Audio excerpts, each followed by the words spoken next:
प्रिय छात्रों, हिंदी के इस शिक्षण सत्र में आपका हार्दिक स्वागत है। आज हम काव्यखंड के अंतर्गत गोस्वामी तुलसीदास जी द्वारा रचित भरत महिमा शीर्षक कविता के तीसरे भाग का अध्ययन करेंगे।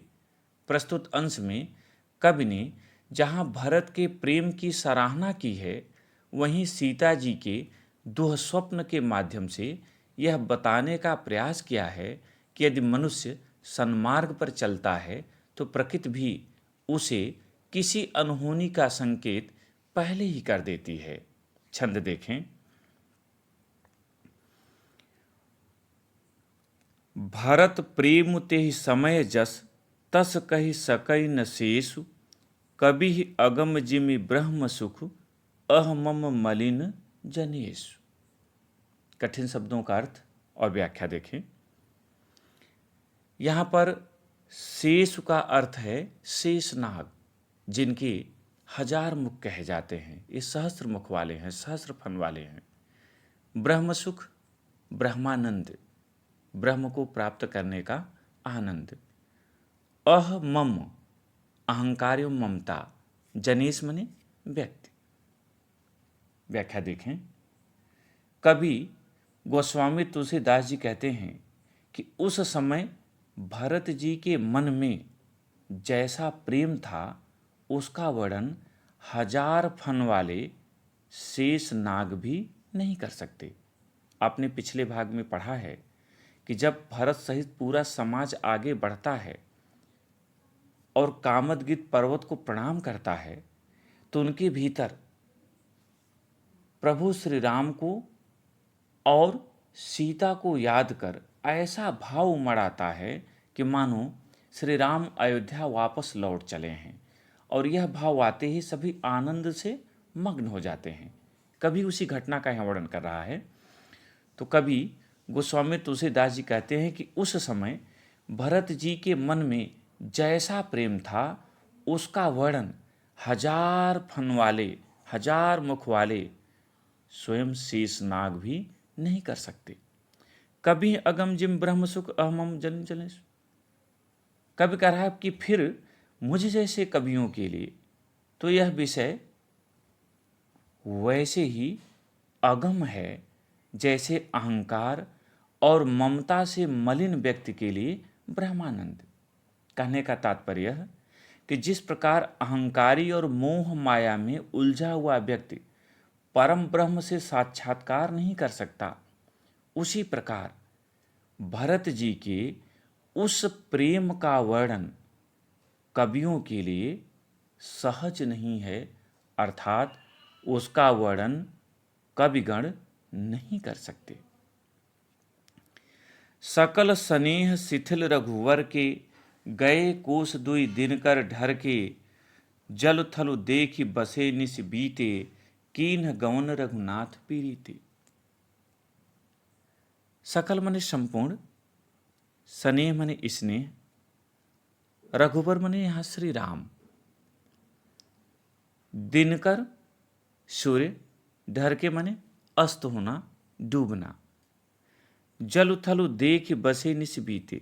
जल उथल जल और स्थल, बसे मने निवास करना, निस मने रात्रि, बीती मने व्यतीत होना, गवन मने प्रस्थान, रघुनाथ यहाँ श्री राम के लिए कहा गया, और पीड़िति मने प्रिय, प्रेमी।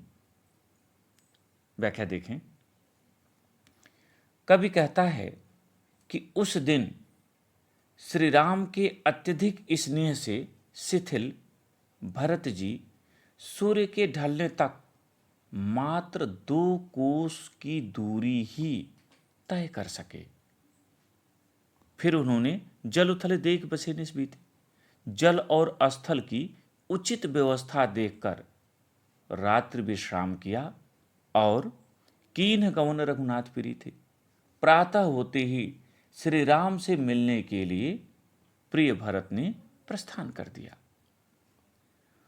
वहां राम रजनी अवशेषा जागे सीय सपन अस देखा सहित समाज भरत जनु आए नाथ वियोग ताप तन ताए।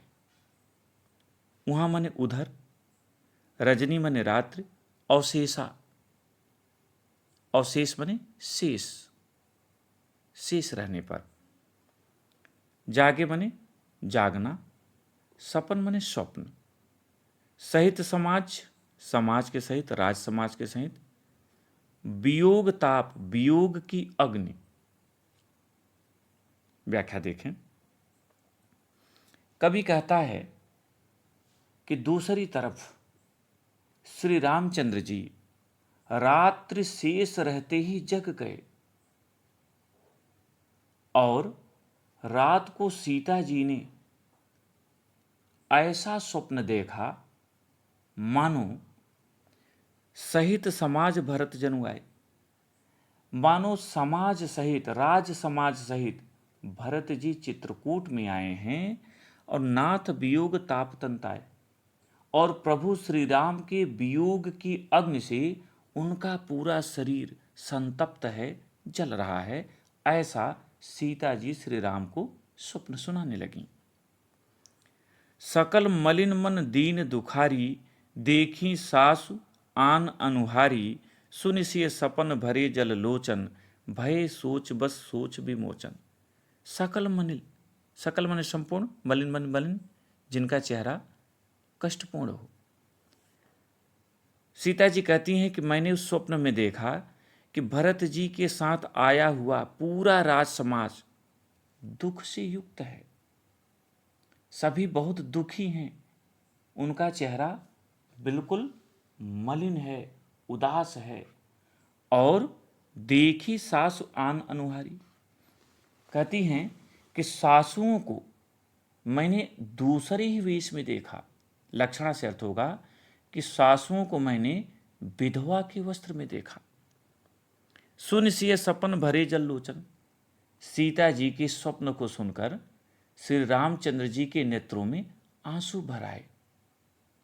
भय सोच बस सोच विमोचन, कवि कहता है कि दूसरे के सोच को, दूसरे के शोक को विमोचन करने वाले, विमोचन माने दूर करना, जो दूसरे के कष्ट को दूर कर देते हैं, दूसरे के समस्त बाधाओं को दूर कर देते हैं, ऐसे श्री राम जी स्वयं सोच में पड़ गए।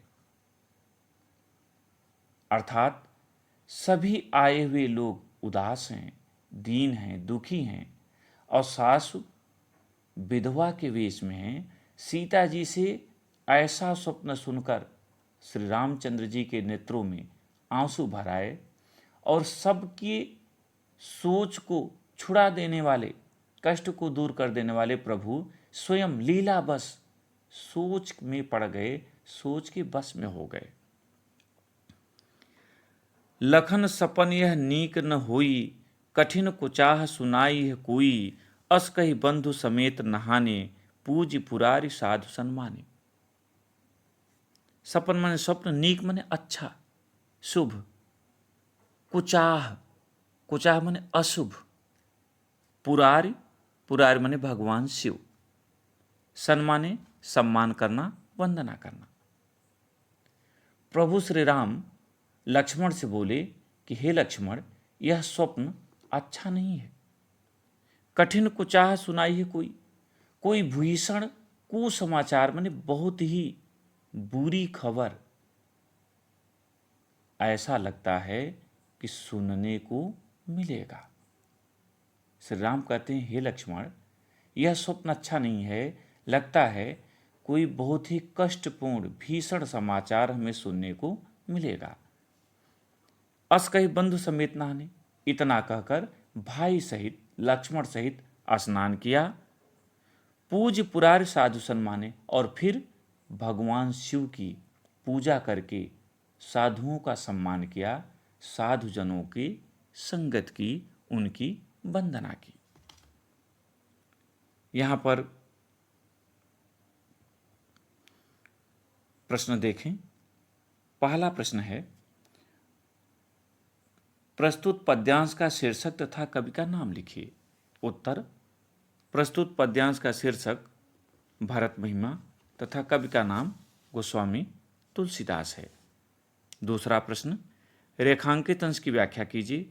और यहाँ रेखांकित है, भरत प्रेम ते समय जस, तस कहि सकई न शेष, कभी अगम जिमि ब्रह्म सुख अहमम मलिन जनेश। उत्तर, कवि गोस्वामी तुलसीदास जी कहते हैं कि भरत जी का उस समय जैसा प्रेम था उसका वर्णन हजार मुख वाले शेष नाग जी भी नहीं कर सकते। फिर कवि के लिए तो वह वैसे ही अगम है जैसे अहंकार और ममता से मलिन मनुष्यों के लिए ब्रह्मानंद, अर्थात जैसे अहंकार एवं मोह माया में उलझा हुआ व्यक्ति परम ब्रह्म से साक्षात्कार नहीं कर सकता, वैसे ही भरत जी के उस प्रेम का वर्णन कविगण भी नहीं कर सकते। तीसरा प्रश्न, भरत जी ने सूर्य ढलने तक कितनी दूर की यात्रा पूरी की? उत्तर, भरत जी ने सूर्य ढलने तक 2 कोस तक की यात्रा पूरी की। चौथा प्रश्न, सीता जी ने कैसा दुःस्वप्न देखा? उत्तर, सीता जी ने देखा कि भरत जी राज समाज सहित यहाँ पर पधारे हुए हैं। उनका शरीर प्रभु श्री राम के वियोग की अग्नि में जल रहा है तथा सभी मलिन मुख हैं, अत्यंत दुखी हैं और सासुएं विधवा के विष में हैं। पांचवा और अंतिम प्रश्न, सहित समाज भरत जनुआए पंक्ति में कौन सा अलंकार है? उत्तर, सहित समाज भरत जनुआए पंक्ति में अनुप्रास और उत्प्रेक्षा अलंकार है। यहाँ सहित समाज में सवर्ण की आवृत्ति है, लेकिन यहाँ जनु शब्द लगा है, इसलिए मुख्य रूप से यहाँ उत्प्रेक्षा अलंकार है। वैसे भी इसमें शांत रस है, दोहा और चौपाई छंद है, अनुप्रास, यमक और उत्प्रेक्षा यहाँ प्रमुख अलंकार हैं, भाषावधि है, शैली प्रबंध है, गुण प्रसाद है और शब्द शक्ति अभिधा एवं लक्षणा है। प्रिय छात्रों, मुझे उम्मीद है कि आपको यह भाग समझ में आ गया होगा। इसे लिखें और अभ्यास करें। बहुत बहुत धन्यवाद।